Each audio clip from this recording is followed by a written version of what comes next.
ഈ pace maker എന്ന് പറഞ്ഞ സാധനം കൊണ്ട് എന്താണ് ഉദ്ദേശിക്കുന്നത്? ഈ പേസ് മേക്കർ എന്ന് പറയുന്നത് ഒരു ഹാർട്ടിൻ്റെ ഇടിപ്പ് കുറഞ്ഞു കഴിഞ്ഞാലാണ്. സാധാരണ ഞങ്ങൾ പറയുന്നത് ഹാർട്ട് ഇടിപ്പ് ഒരു 60 to 100 ഉള്ളിലാണ് നോർമൽ എന്ന് പറയുന്നത്. എബ്നോർമലി ലോ ആയിട്ടുണ്ടെങ്കിൽ below 30s or below 40s in A person, ഒരു സെഡൻറ്ററി ആയ ആൾ, ആക്റ്റീവ് അല്ലാത്ത ആളിന് ലോ ആണെങ്കിൽ പ്ലസ് അതിൻ്റെ കൂടെ സിംറ്റംസ് വേണം, അല്ലെങ്കിൽ തലകറക്കം, അല്ലെങ്കിൽ കതപ്പ്, അല്ലെങ്കിൽ ശ്വാസം കിട്ടായ്മ, ഇതൊക്കെ വരുമ്പോഴാണ് നമ്മൾ നോക്കേണ്ടത്. അപ്പോൾ ഇത് നോക്കുമ്പോഴത്തേക്ക് നമ്മൾ ആദ്യം നോക്കേണ്ടത് ഇത് കറക്റ്റായിട്ടുള്ള ഒരു റിതമാണോ, നോർമൽ റിതമാണോ, അതോ എബ്നോർമലി ലോ ആണോ ആദ്യം നോക്കണം. അത് ECG എടുത്തു കഴിഞ്ഞാൽ നമുക്ക് പറയാൻ പറ്റും. അതിൽ ഇടയ്ക്കിടയ്ക്ക് ചിലപ്പം ഇറ്റ് വിൽ നോട്ട് ബി എല്ലായ്പ്പോഴും കുറവുണ്ടാവണമെന്നില്ല. അപ്പോൾ അതിനാണ് ഞങ്ങൾ ഈ ഹോൾട്ടർ എന്ന് പറയുന്നത്. ഈ ഹോൾട്ടർ മെഷീൻ എന്ന് പറഞ്ഞു കഴിഞ്ഞാൽ ഞങ്ങളത് ഒരു ചെറിയ ഒരു കാസറ്റ് പോലെയുള്ള ഒരു സാധനമാണ്. ശരീരത്തിൽ ഘടിപ്പിച്ച് 24 മണിക്കൂർ അത് ഞങ്ങളുടെ ECG റെക്കോർഡ് ചെയ്യും. അതിൻ്റെ അകത്ത് എന്തെങ്കിലും വ്യത്യാസമുള്ള ഒരാൾക്ക് നമ്മൾ ഈ പേസ് മേക്കർ എന്ന് പറഞ്ഞു, ഈ ഇടിപ്പ് കുറഞ്ഞാൽ മാത്രം. ഇതേപോലെ ഹാർട്ടിൻ്റെ പമ്പിങ്ങിന് എന്തെങ്കിലും ഒരു ഫെയിലിയർ ഉണ്ടാകുക എന്ന് വെച്ചോ, അങ്ങനെ ഉണ്ടാകുന്നവർക്കും എന്തെങ്കിലും സംവിധാനം ഈ നാട്ടിലുണ്ടോ? ഈ ഹാർട്ട് അറ്റാക്ക് വന്നാൽ പമ്പ് ഫെയിലിയർ വരാം. ഹാർട്ടിൻ്റെ പമ്പിങ് വളരെയധികം കുറഞ്ഞു കഴിഞ്ഞാൽ ഹാർട്ട് പമ്പ് ചെയ്യാത്ത ഒരു സിറ്റുവേഷൻ വരും. അങ്ങനെ വരുമ്പോഴത്തേക്ക് പേഷ്യൻറ്റിന് ശ്വാസം മുട്ടലും കാലിന് നീര് വരുന്നതും കിടക്കാൻ പറ്റാത്ത ഒരു സിറ്റുവേഷൻ വരുന്നതാണ്.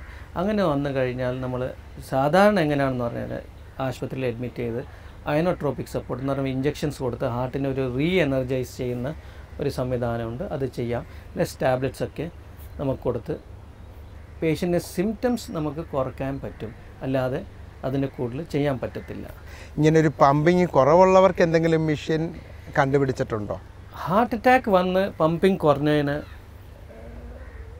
ഈ മെഷീൻ വലിയൊരു ഹെൽപ്പ് ചെയ്യാൻ സാധിക്കത്തില്ല.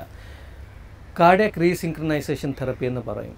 ട്രിപ്പിൾ ചേംബർ പേസിംഗ് എന്നാണ് നമ്മൾ ലേമാൻ ടെർമിനോളജിയിൽ പറയുന്നത്.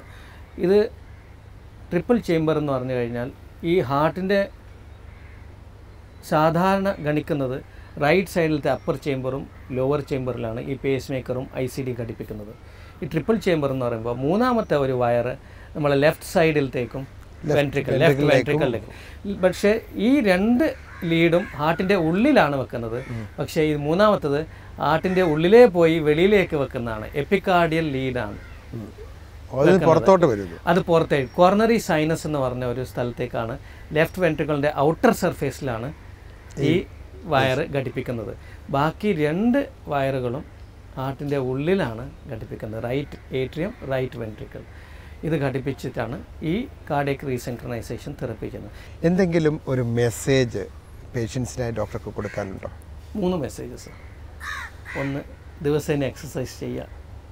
ഒരിക്കലും ഞങ്ങളിപ്പം ഭക്ഷണം കഴിക്കാൻ ആരും മറക്കത്തില്ല, അതേപോലെ എക്സസൈസ് ചെയ്യാൻ മറക്കരുത്. ഡയറ്റ്, ഹെൽത്തി ഡയറ്റ് എടുക്കുക. ഈ എല്ലാ ദിവസവും റെഡ് മീറ്റും ഫ്രൈഡ് ഐറ്റവും വളരെ ഹൈ കൊളസ്ട്രോളുള്ള ചീസും ബട്ടറും എല്ലാം കഴിക്കുന്ന പകരം നല്ല പഴയ ആൾക്കാർ കഴിക്കുന്ന മാതിരി അതൊന്ന് കഴിക്കാം. 3-മത്തത് സ്ട്രെസ് വളരെയധികം കുറക്കണം. ഞങ്ങളുടെ കയ്യിലൊന്നുമില്ല, ഇതെല്ലാം ദൈവനിശ്ചയമാണ്. അത് കണ്ടു കഴിഞ്ഞാലേ ഉള്ളൂ. ഞങ്ങൾ എന്ത് ചെയ്താലും ഒന്നും ഫലിക്കാൻ പോകുന്നില്ല. ഇതിൻ്റെ മുകളിൽ ഒരാളുണ്ടെന്ന് നമുക്ക് വിശ്വാസമുണ്ടെങ്കിൽ നമുക്ക് എല്ലാ സ്ട്രെസ്സും മറന്ന് ഞങ്ങൾ ജോലി ചെയ്യാം, ബാക്കി അദ്ദേഹം കൊടുക്കുമെന്ന് പറഞ്ഞു കഴിഞ്ഞാൽ ഐ ഡോണ്ട് തിങ്ക് ഞങ്ങൾക്കെല്ലാം ഞങ്ങളെ കാര്യങ്ങൾ വളരെ എളുപ്പമായി മാറും. പക്ഷെ അൺഫോർച്ചുനേറ്റ്ലി ഞങ്ങളാ ചെയ്യുന്നതെന്ന് പറയുന്നതുകൊണ്ടാണ് ഈ സംഭവം, സ്ട്രെസ് എന്ന് പറയുന്ന സംഭവം. ഓക്കെ, ഇത്രയും വിലപ്പെട്ട ഉപദേശങ്ങളും ഇത്രയും വിലപ്പെട്ട വിവരണങ്ങളും ഈ ഹാർട്ടിനെ കുറിച്ചൊക്കെ തന്നതിന് വളരെ വളരെ നന്ദി. നമസ്കാരം.